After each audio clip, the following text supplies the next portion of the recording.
joining and a few more people still joining. So we're just going to give you all a couple of minutes just to get ready. And for those who have yet to join, just start joining now, inshallah. This is a good time to let your friends and your family know, etc., who is that they can join.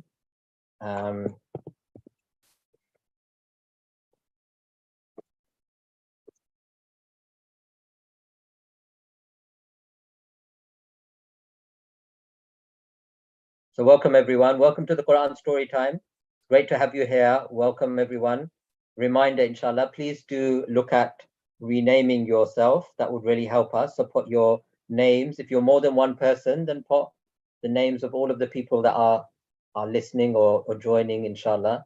And also, importantly, put, if you can, fit it in your year group next to your name, so we can really see who you are.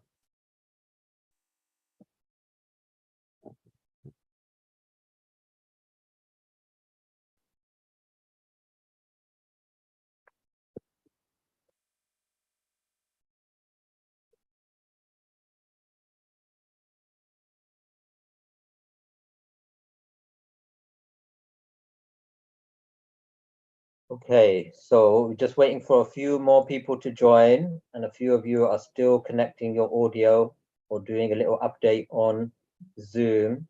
So those of you who have joined, thank you for coming on time. And if you want to put your camera on, you're more than welcome to do so. So parents, just a reminder that we are live broadcasting here on YouTube, inshallah, on our YouTube page. So if you wish your children, if you're okay with your children being on camera, that would be ideal. And it will be streamed on our YouTube page, inshallah. So welcome Hannah, welcome Nashima, welcome Hisham, Zahra's here, and Ishaq as well. And Ustadh Sohail's here, and Alicia's here, Khadijah's here, and so many of you, mashallah, are here, as well as Muazzma and Hussein and Amina, and people are still logging in. So we're just going to give you all a couple of more minutes just to make sure that your connection is all ready and good to go, inshallah. And Yusra's here and Wajiha's here. So many of you are here. Adam and Inaya is here as well. Well done for reminding me. Thank you, inshallah. Really great to have you guys here. And all of them, and Alicia's here as well. And Khadija's here, and Yahya's here, and Aisha and Maryam are here. And Harun Rahi is here. So mashallah, lots of people here. And just a reminder, we did ask you to do 2 pieces of homework. I gave them a little bit of homework, Ustad. Ustad, you become very strict. Did you give them homework in the holidays? I gave them a couple of pieces of homework, but they were easy homework, Ustad. They weren't too difficult. All so right. The first piece of homework, let's see how they did. Shall we check how they did with their homework? Okay. Okay. So look, well, I'm going to ask you how you did with your first piece of homework, which was to read the translation of Surah Nuh in English. And if you weren't able to read it, to get your parents to read it to you. So that was your first piece of homework. So if you did that piece of homework and you read Surah Nuh in English, or you got your parents to read it to you, then raise your virtual hand. Go to the reactions button and raise your virtual hand. And so we can thank you and acknowledge you for doing your homework, mashallah. So the first piece of homework was to read Surah Nuh in English. Mashallah. Amazing. So well done, Abdullah and Zahra and Adneen and Rumaysa and Hafsa and Talha and Awais and Aya and Hussein and Nashima and Anabiya, I think I'm pronouncing that, Anabiya, not sure I'm pronouncing your name right, and Yahya as well, mashallah. All of you did amazing, amazing, amazing. And how do you know? They just put their hand up. You know, you got to be a bit stricter. How do we know? No, I start. These are quality people. That I trust them. I know exactly. If they say they did it, they did. And look, 25 people haven't put their hand up, so they're very honest that they hadn't done it. And those 10 people who have done it, mashallah, well done to you all. Well done so for doing that. Reward the people who did the homework, and then reward the people who are honest for their honesty and didn't do the homework. Yeah, so well done. Yeah, so everybody's a winner. Everybody's a winner today, mashallah. Very good. Well done for doing that. Well, look, you still have time to do that piece of homework. So we want you to do that tonight, inshallah, after the lesson, before you go to bed. take your chance to read Surah Nuh in English and really prepare and understand the story of Nuh alayhi salam. Okay, let me lower all your hands and let's have a look at the next question which we asked you to do, which was to see if you can invite one new person to come to the Quran story time. So if you manage to do that over Monday, Tuesday, or Wednesday, then raise your virtual hand again and let us know that you invited one new person to the Quran story time. Very good, Nashima, and again, and Yahya, and Zahra, and Rumaisa, and Muhammad Ibrahim. Who did you invite? Let's hear from you. Who did you? Are they here? Have you seen them on the screen? Anybody? Can Nashima? Can you see who you invited? Are they here today? Let's ask you. Can you come off mute? Oh, does that count? Ustad invited a sister. I think that counts. Yeah. Whoever you invited, it counts. We also invited our mum, but she wasn't in the camera though. Yeah. Okay. That's okay. That's a good invitation, mashallah. Mom, Great to have your mum here, mashallah. Yeah, we also invited a lot of people. We sent them links on WhatsApp, but they didn't come. Yeah. Well done for doing that, mashallah. I think we've Amazing. got a couple of young girls who can be our future market leaders or marketing leaders. Very cool. Very good. And there's lots of reward, right? Because when you invite somebody and they come, then you get the reward as well as they get the reward. So everything they've learned, that you get that reward. Let's hear from Zahra. Zahra, who did you invite today? I invited my cousin, but I'm not sure if he's here. Okay, can you see him on the screen? YouTube. He could be watching on YouTube. That's true.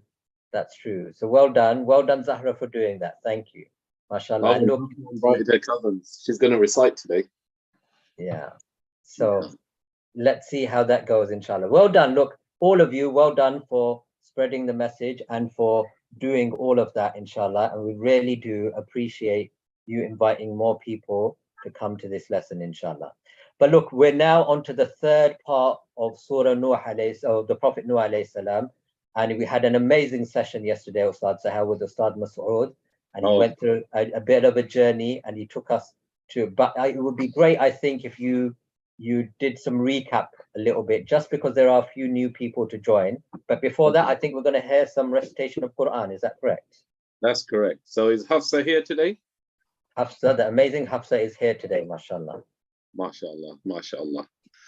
So now Hafsa is going to recite for us. She did recite on the first day, but we had some problems with her audio, and I could see that her recitation is something, MashaAllah, which was very a lot of emphasis on tajweed, a lot of emphasis on tartil, which is the slow, melodious recitation. So we did ask Hafsa to come back with us and to recite to us, and we're kind of hoping that some of those mic problems are sorted. But is Hafsa there for us? Assalamu alaikum. Yep, okay. Hafsa, can you hear us? Yes. Okay, mashallah, excellent, Hafsa. Now, oh wow, you've got a proper mic there, isn't it? Like a professional studio mic, mashallah. So can you hear me okay, Hafsa? Yes. Now, it seems like that's a much better sound quality. Now, normally we say Bismillah, Alhamdulillah to test the mic. Can you do that?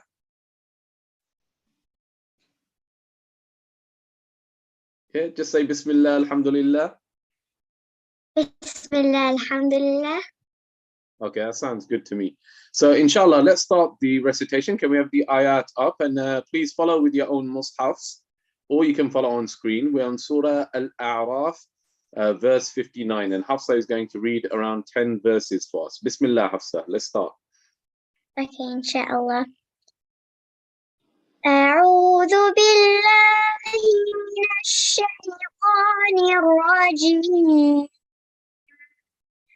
لقد أرسلنا نوحا إلى قومه فقال يا قوم اعبدوا الله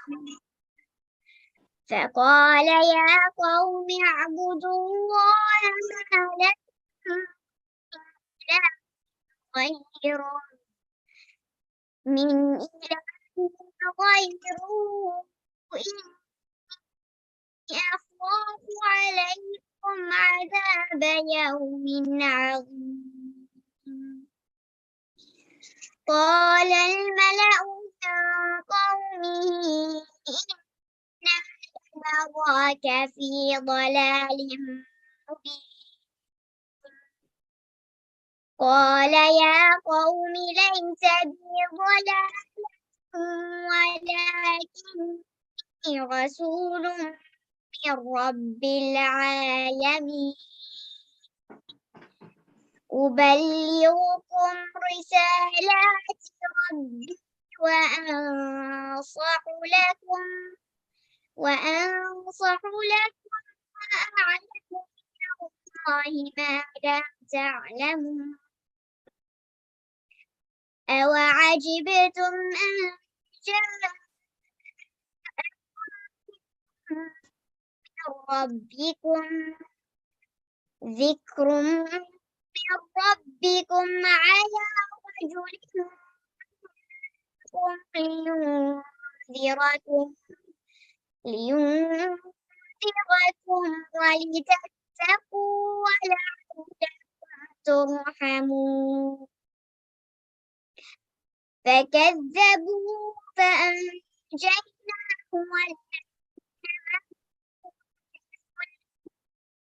معه في الفلك وأغرقنا الذين كذبوا بآياتنا إنهم كانوا قوما عمين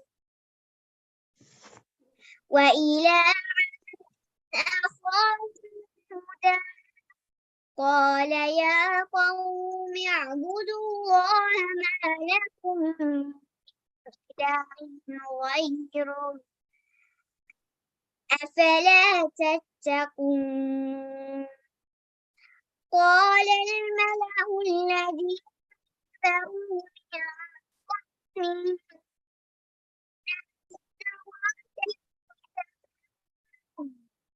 إنا نراك في سفاهة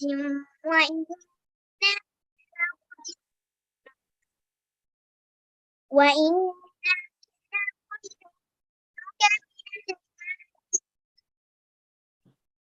قال يا قوم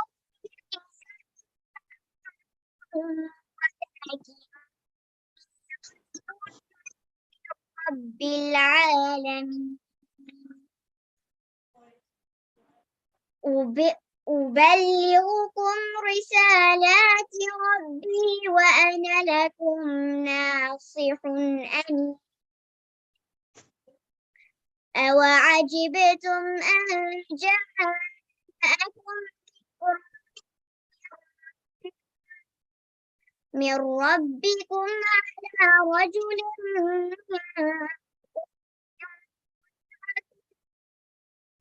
واذكروا إذ جعلكم خلفاء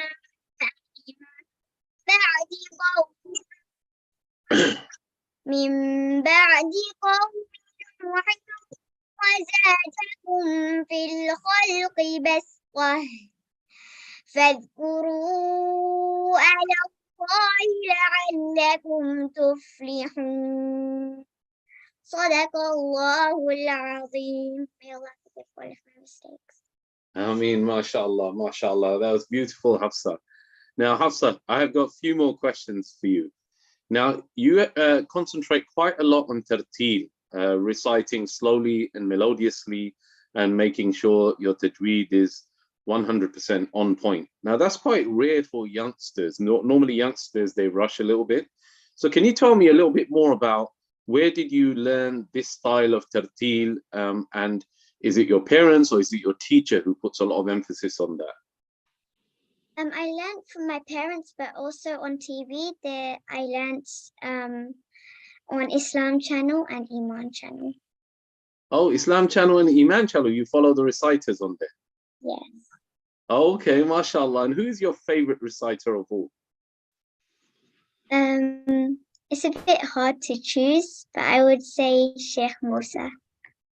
Oh, Sheikh Musa. You like Sheikh Musa, yeah?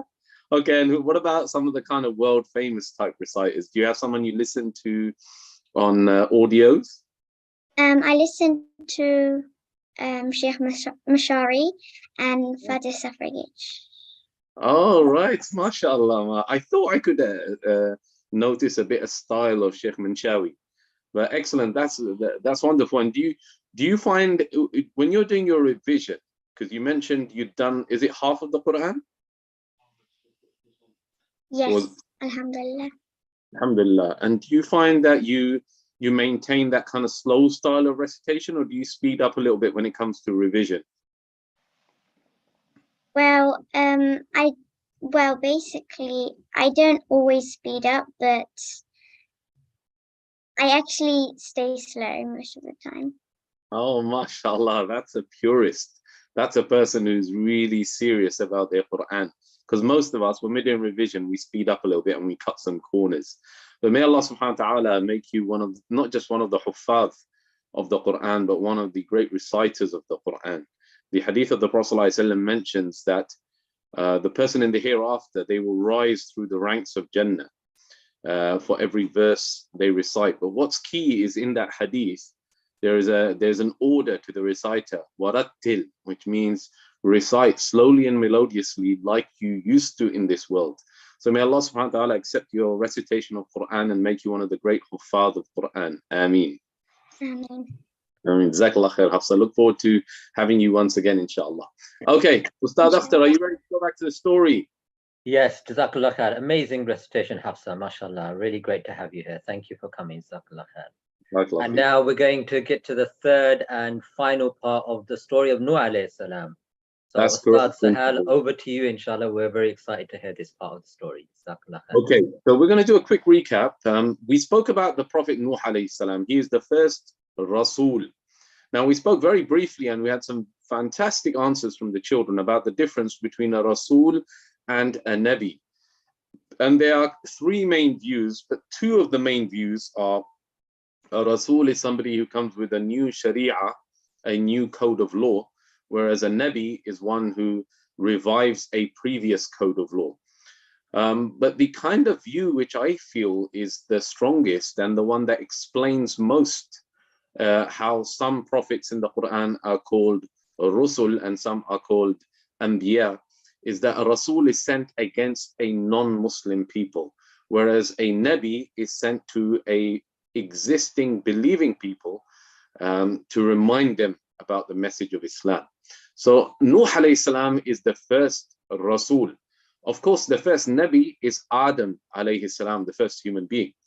Now, Nuh alayhi salam is part of a very special club, a group of 5 Rusul, 5 messengers who are known as Ulul Azm min al-Rusul, the 5 messengers of great resolve. They were the ones who were tested the most and showed the greatest patience for the mission of conveying the message of Allah subhanahu wa ta'ala. So it is Nuh alayhi salam, Ibrahim alayhi salam, Musa alayhi salam, Isa alayhi salam, and of course the Prophet Muhammad sallallahu alayhi wasallam. Now between Adam alayhi salam and Nuh alayhi salam, there were 10 generations. And in the time of Nuh alayhi salam, we see the beginning, or in the generation before Nuh alayhi salam, we see the beginning of idol worship. The very first idol ever created in human history was Waddun. And in Surah Nuh, we are given the 5 names of the first 5 idols: Waddun, Suwa', Yaghuth, Ya'uq, and Nasr. These were actually very pious, very religious, righteous men who had passed away.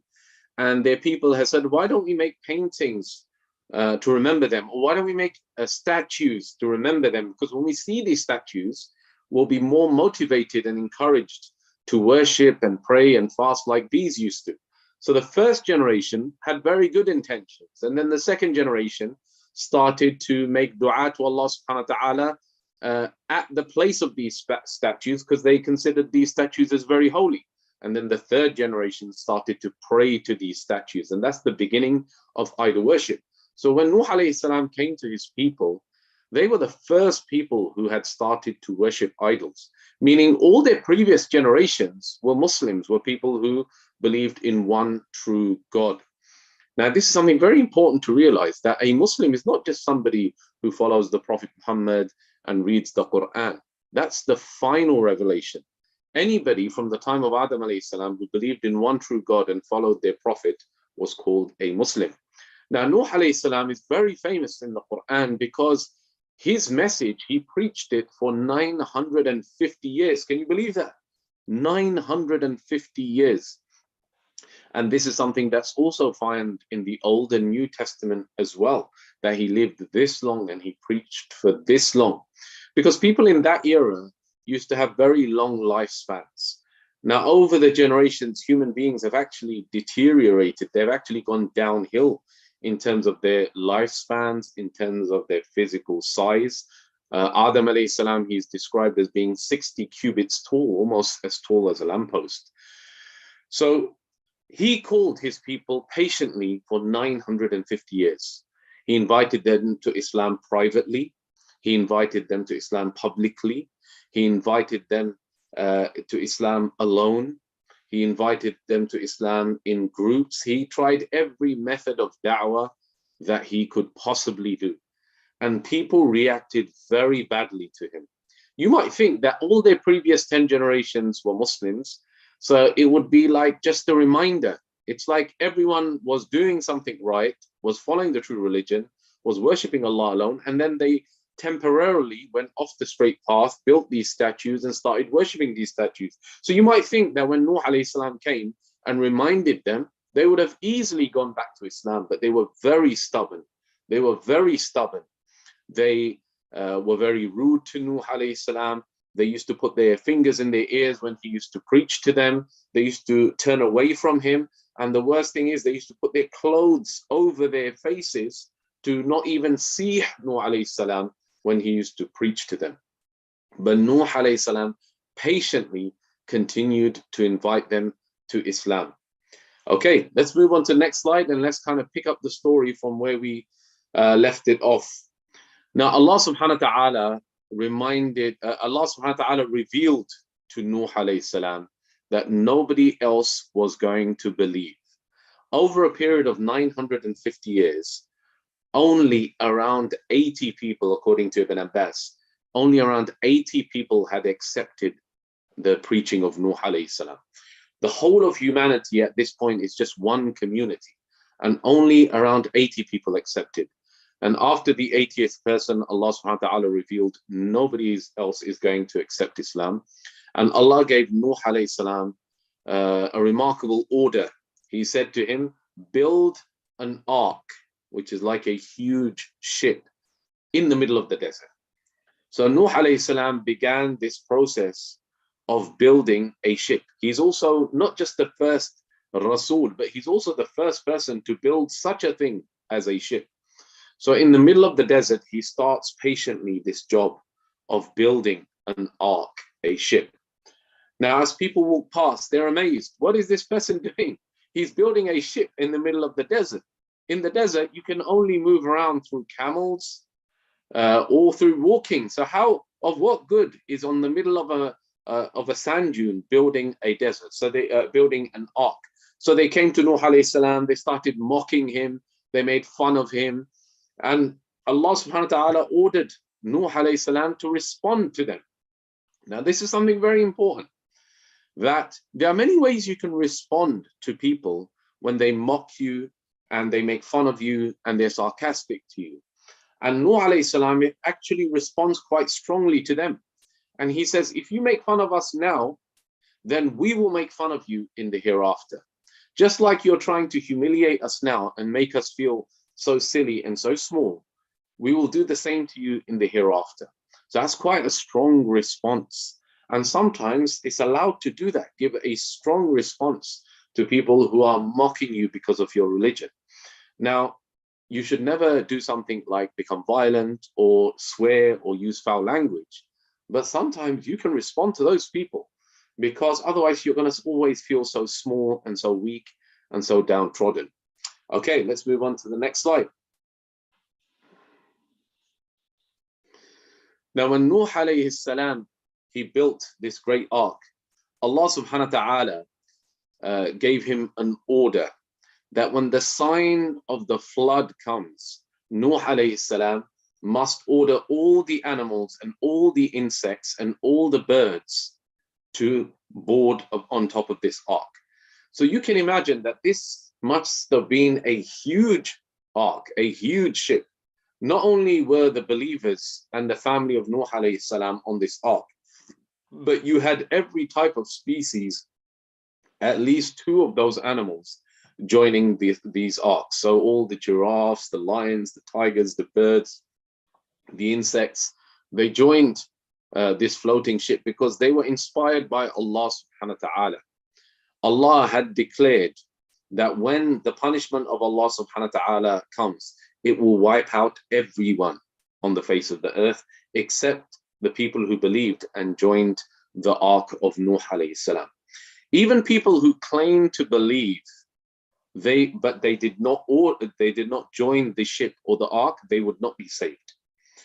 Now, when Allah subhanahu wa ta'ala started this flood, there was a sign, and Allah subhanahu wa ta'ala mentions the sign because it could be raining anytime, right? It was raining in different times, in different periods, in winter, in spring. So there was a sign from Allah subhanahu wa ta'ala that this is the actual rain that will destroy everyone on the face of the earth. Does anybody know from the listeners? You'd have to actually have a good knowledge of the Quran. What was this sign from Allah subhanahu wa ta'ala that this is the punishment of Allah? Now, Sophia from year 3 had her hand up first. Can we hear from Sophia? Yeah, unmute yourself, Sophia. What was the sign? If only one pair of each animal goes in the ark, then will not. What about all the other animals that are gonna come? Oh, it's a question. Okay, Sophia's got a question. What I meant, one pair of each animal, is one pair of every species. One pair of every species. Oh, so what happened to the other animals? Yes, this is the order of Allah subhanahu wa ta'ala, that they would be wiped out in the flood as well. Okay, so sometimes when the adhab of Allah subhanahu wa ta'ala comes, it affects the people who are who deserve it, but it also can affect other people. But as the Prophet ﷺ explained, in the hereafter, people will be brought back to life according to their intentions. So if an innocent person was caught up in the adhab of Allah, in the hereafter, they would be forgiven. And of course, the animals in the hereafter, they are not treated the same as human beings anyway. Okay, does anybody know actually what the sign of the flood was? What was the special sign that this is the flood which is going to wipe everyone out? Okay, Wajiha says continuous rain for 10 days and nights. Okay, that may well have happened. Here we go. Hafsa has got all the answers. She was reciting for us, and now she's got the answer for that as well. I'm sure many of you had it as well. Yes, the oven of Nuh alayhi salam's house, the oven flung open and water started to pour out from the oven of Nuh alayhi salam. This miracle was a sign that the flood is about to start, and all the animals and all the birds and insects and the believers should board the ark. Yes, water from Noah's oven. Hisham has the right answer also. So when this happened, this was the big sign. And Allah subhanahu wa ta'ala caused rain to come down heavily from the skies, thunder, lightning. And Allah subhanahu wa ta'ala caused the sea levels to swell up. So they breached all the kind of flood defenses they would have had. And the water from the seas and the oceans came on land. And Allah subhanahu wa ta'ala also ordered that the earth did not soak up any of the water, all the holes and the crevices and the canyons in the earth, they would be sealed up. So no water would sink. So you have water pouring down from the skies. You have water flooding in from the seas and the oceans. And you have no water being released into the ground. So all you now have is rising sea levels. Okay, let's move on to the next one. So this is the great flood, and for days on end, and somebody mentioned in the group that it was 10 days and 10 nights, there was torrential rain and water covered the surface of the earth, and everyone was wiped out from this flood except the people who were on the ship with Nuh alayhi salam. Okay. Yes, Seema says the water came out from the sky and the ground. Ah, excellent. Yes, I didn't make that clear, that water not only could not soak into the ground, water was actually coming up from the ground. So you have water from above, water from below, water from the seas and the oceans, and water from the river. A complete flood that wiped out everyone that was on the face of the earth. Okay, let's move on. Now, there is a very touching scene, and this is something which is very tragic, that when Nuh alayhi salam was on the ark, 3 of his sons who were believers had already joined him on the ark. But he saw his son, one of his sons, his 4th son, who had not joined the ark. He was not a believer. Allah subhanahu wa ta'ala tested Nuh alayhi salam very severely. For 950 years he was preaching, but nobody believed except a group of people, around 80 people. But Allah had tested him with something even more difficult than that some of his own family did not believe. Because you could argue that as long as your family believe, then anybody else not believing is not that difficult for you to bear. But what if your own family do not believe? His wife did not accept the message of Nuh alayhi salam. And his son, he went to a mountain and he said, I'm going to be okay. This mountain is going to save me. And Nuh alayhi salam said, La asim, there is no protection today. My son, join me, please. And then when he's pleading with his son to join him on the ship, Allah subhanahu wa ta'ala causes a huge wave to come in between them. And the son of Nuh alayhi salam, one of the sons of Nuh, is drowned. And Nuh alayhi salam, he turns to Allah and he makes dua for forgiveness for his son who did not believe. Now, why did Nuh alayhi salam do that? Because Allah subhanahu wa ta'ala promised him that Nuh and his family would be saved. Nuh and his family would be saved. Now, I'm wondering, is anyone thinking deeply enough that they can answer this question? How is it that Allah promised Nuh and his family would be saved, but his wife did not believe and one of his sons did not believe? Can anybody answer that question? You can use the text facility or you can lift your hand. So Farhan from LEA, he's got his hands up. Can we hear from Farhan? What was the question again? Oh, what's the question? The question was, Allah promised that Allah would save the family of Nuh alayhi salam, but his wife died in the flood and his son died in the flood. So how do we understand that? Do you have an idea, Farhan? Yeah, I think that because Allah said that the ship would save everybody, and Noah passed it to all his family, but they didn't listen. It basically means they weren't believing in Allah.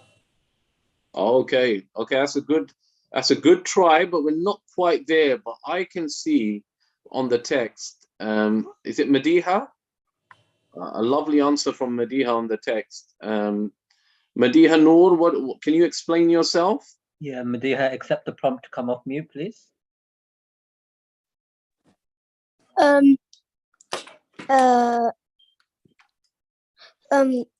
They drown because non-believers aren't part of his family.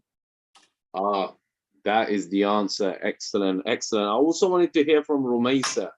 Rumaisa, you had a very interesting comment. Can you explain that? Rumaisa, if you raise your virtual hand so we can see you. I can't see Rumaisa at the moment. Okay, never mind. But Madiha and Rumaisa had a very similar answer, which was when Allah subhanahu wa ta'ala said your family would be saved, okay? Allah means family here, meaning believers, okay? This word ahl, in Arabic, it can mean your blood family, but it can also be used to include your followers. That's why when we are in tashahhud, we send salam the Prophet ﷺ, Allahumma salli ala Muhammad wa ala ali Muhammad.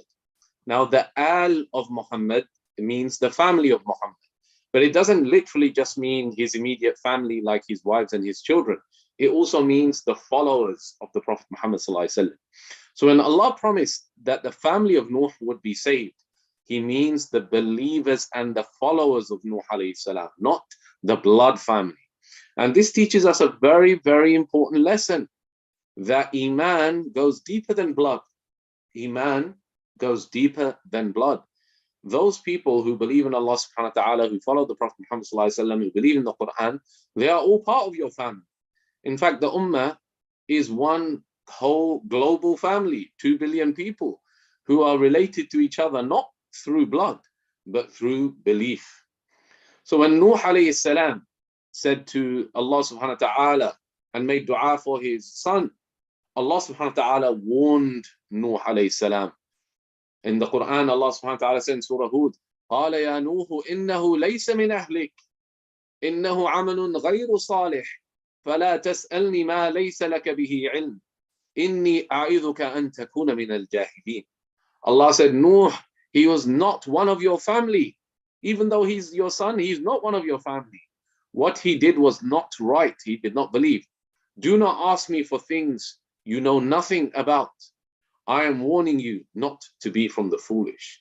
So this is a warning from Allah subhanahu wa ta'ala to Nuh alayhi salam, not to make dua for somebody of his family who has died, and they have died as a non-believer. Okay, even the Prophet Muhammad sallallahu alaihi wasallam, when he reached the grave of his mother, he asked permission to visit the grave and to make dua for her. Allah subhanahu wa ta'ala gave him permission to visit his mother's grave, but not to make dua for her. Once a person dies and dies as a non-believer, then it's not permissible, it's not allowed to make dua for them. You can visit their grave, you can show respect to that person, but you cannot ask Allah subhanahu wa ta'ala for the forgiveness because they have already died as a non-Muslim. Okay, Muhammad Ibrahim, he has a hand up and he's been patiently waiting.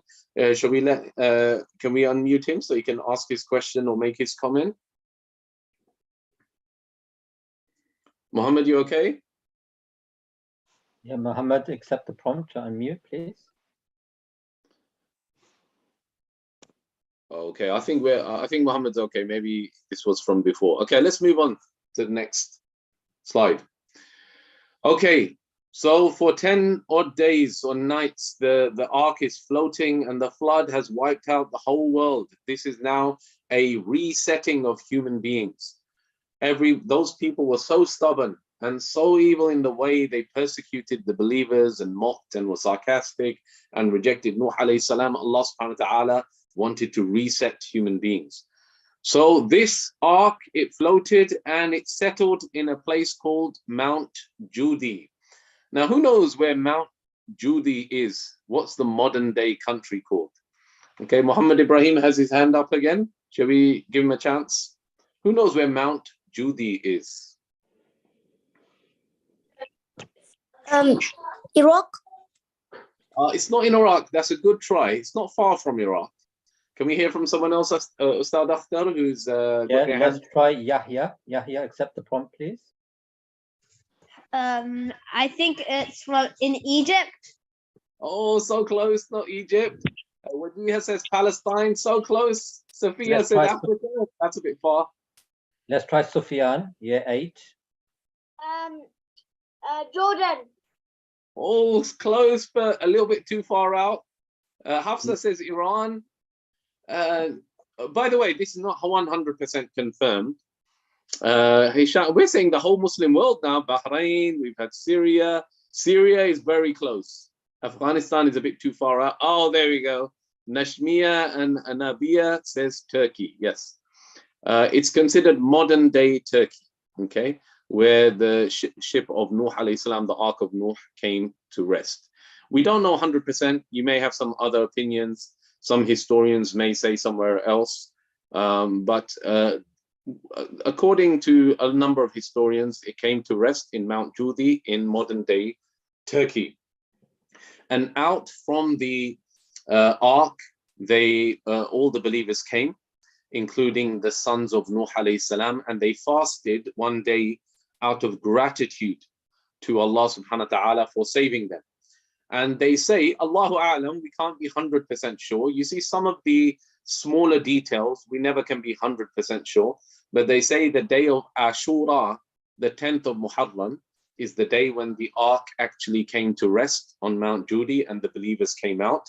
And that's why it's one of the reasons why it's sunnah to fast on the 10th of Muharram. We call it the fast of Ashura. It's an optional fast.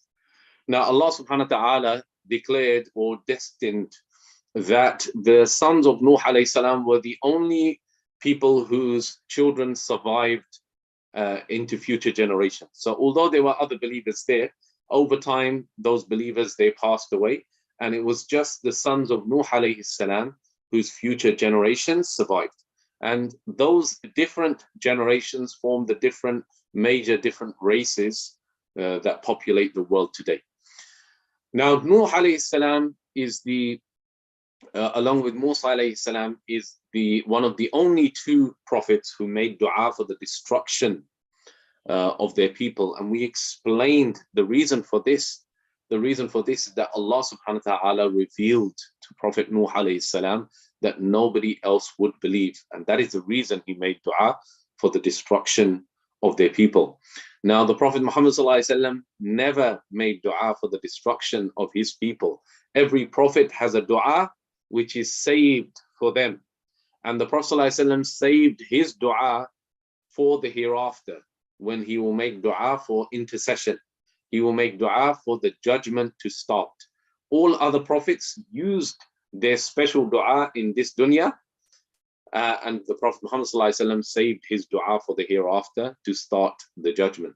This is how much the Prophet ﷺ cared for his ummah. So, Ustadh Akhtar, that brings us to an end to the story of Nuh alayhi salam.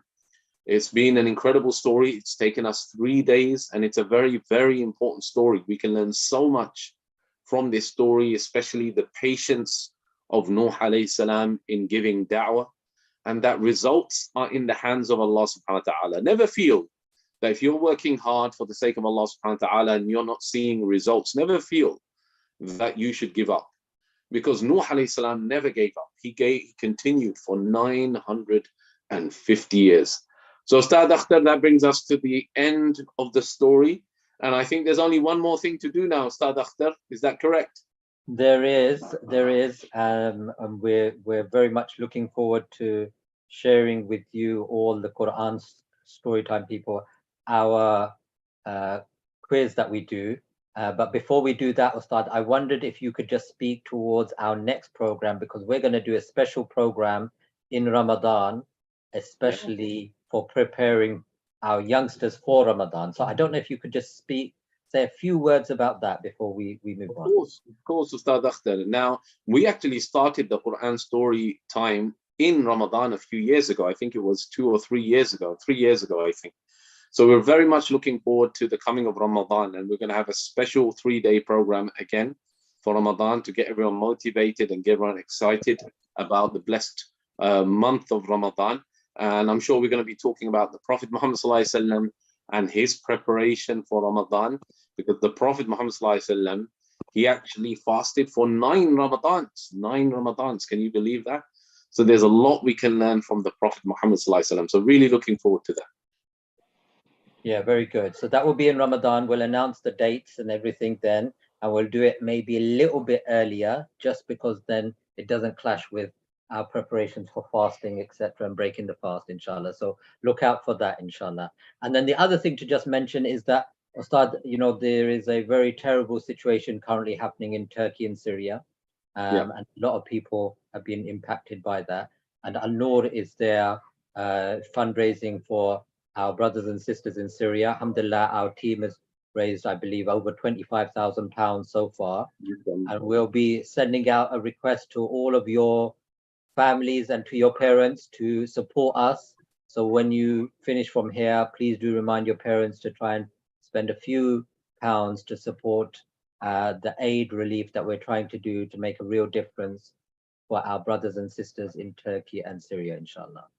Yes, Ustad. So please look out for that on the Quran Storytime group, where we'll send a link on there, inshallah, where you can donate and you can also help with the fundraising. The earthquake, it covers Turkey and also Syria as well. There's three main regions where the earthquake is affected, and one of the parts where it's affected, it doesn't even have a government.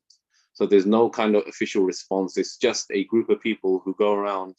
They're called the White Helmets, who just help with their bare hands and whatever tools they have. So it's really important we try and help our brothers and our sisters and those people who've been affected by the earthquake. Some people have sadly passed away, but the people who are alive, they need long-term help. They need housing, they need food, they need medical supplies. So please do try and encourage your parents and even yourselves to donate, inshallah.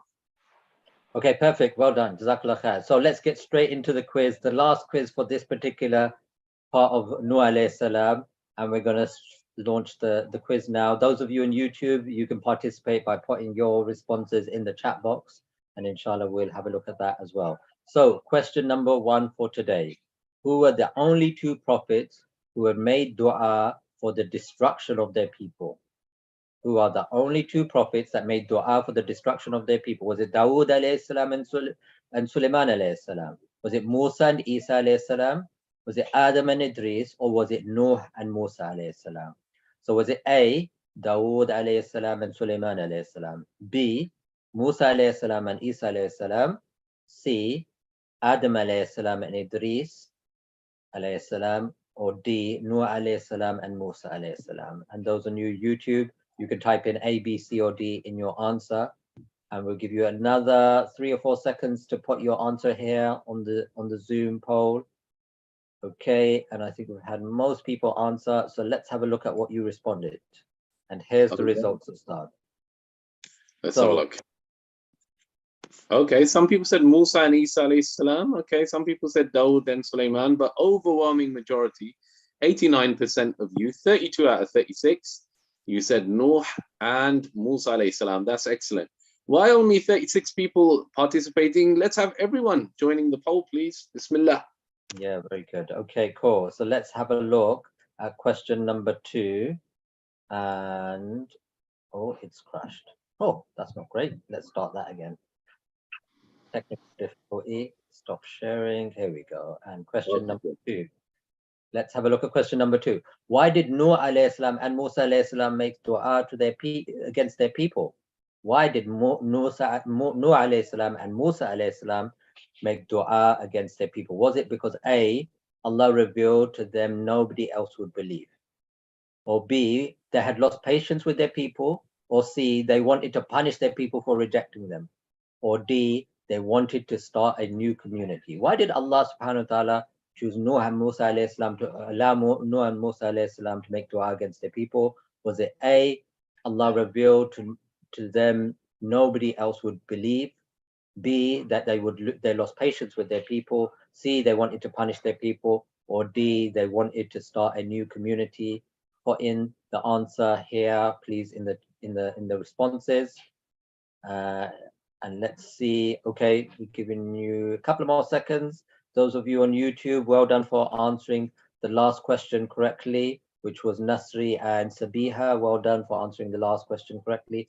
Let's see what you do for this one, and let's share the results with everybody. So here we go. Majority of you have said, well, we got a bit split here. Majority of you have said, A, Allah revealed to them that nobody else would believe, which is the correct answer. Allah subhanahu wa ta'ala told them that nobody else would believe. So they were, therefore, Nuh alayhi salam and Musa alayhi salam was allowed to make dua against them. And they wanted to punish their people for rejecting them. Well, the prophets of Allah are not angry. They're not trying to hurt people or punish them. So C is not the correct answer. And they hadn't lost patience. I mean, Nuh alayhi salam gave dawah for 950 years. So he was a very patient man. So the correct answer is A. Well done for the majority of you getting there. 58%, 21 of you got that right answer. So well done, mashallah. Let's go on to question number 3. Question number 3 is the following. What was the sign of the great flood was about to start? Was it heavy rainfall? Was it water flowing out of the oven of Nuh alayhi salam? Was it thunder and lightning? Or D, was it a hurricane? A, heavy rainfall. B, water flowing from the oven of Nuh alayhi salam's house, C, thunder and lightning, or D, hurricane? This should be an easy one because we've mentioned it a couple of times. So I'm going to give you a few more seconds to answer, and we're going to close the poll. And here is the responses, mashallah. And there you go, amazing. 94% of you, almost everybody got the right answer, which is B. B, water flowing out from the oven of Nuh alayhi salam was the sign that the flood would begin. Well done to you all, mashallah. Well done for paying attention. Let's go on to question number 4. Question number 4 is the following. Which of the following did not come on the ark? Was it Nuh alayhi salam, A? Was it Nuh alayhi salam's wife and son, one of his sons? Was it C, the believers, or D, one pair of every animal, insect, and bird? Which one of the following did not come on the ark? Was it A, Nuh alayhi salam, B, the Prophet Nuh alayhi salam's wife and son, C, the believers, or D, one pair of every animal, bird, and insect? Okay, I think that was a good, easy-ish question. And mashallah, amazing. Well done to everybody. You all got 100% right. The correct answer is B. The correct answer is B. That was that Prophet Nuh alayhi salam's wife and son were the ones that did not come on the ark. And Sabiha and Nasri on YouTube, well done to getting the answer, as well as everybody in this classroom, mashallah. Fantastic, really brilliant to see that. Okay, let's see the final question for today. The final question for today is as following. Where did the ark come to rest after the flood? Was it Mount Judai? Was it Mount Everest? Was it Mount Kilimanjaro? Or was it Mount Snowdon in Wales? Which one of it was where the ark came to rest? A for Mount Judai, B for Mount Everest, C for Mount Kilimanjaro, or D for Mount Snowdon? Those of you, this I think is a very easy answer, mashallah. Let's hope most of you got this right. And let's share the final results with everybody. And everybody bar one person got the right answer. Somebody said Mount Everest. I think you're just having a bit of fun there. But the rest of you, mashallah, you're correct. The answer is Mount Judai. And that was the correct answer. So mashallah, well done to you all. Ustadh, they did brilliantly today. They got most of the answers, and we got a few 100%ers as well. So it's very brilliant. Oh yeah, I think whoever said Mount Everest was trying to be funny, Ustadh. I think so. But look, that comes to the end of today's session, alhamdulillah. So Jazakallah khair, really, first of all, to you, Ustadh Sohail. May Allah reward you, and Jazakallah khair for you and Ustadh Masood in delivering the sessions. And then for all of you for coming. Really, really thank you for coming every evening. Some of you have been here all 3. Thank you to all of the reciters, especially Hafsa, and all of the reciters that came on the program. And we look forward to seeing you in Ramadan, inshallah, for our next session. And now our favorite time where you guys will come off mute and say salams to us before you go. So assalamu alaikum wa rahmatullah. Assalamu alaikum. Assalamu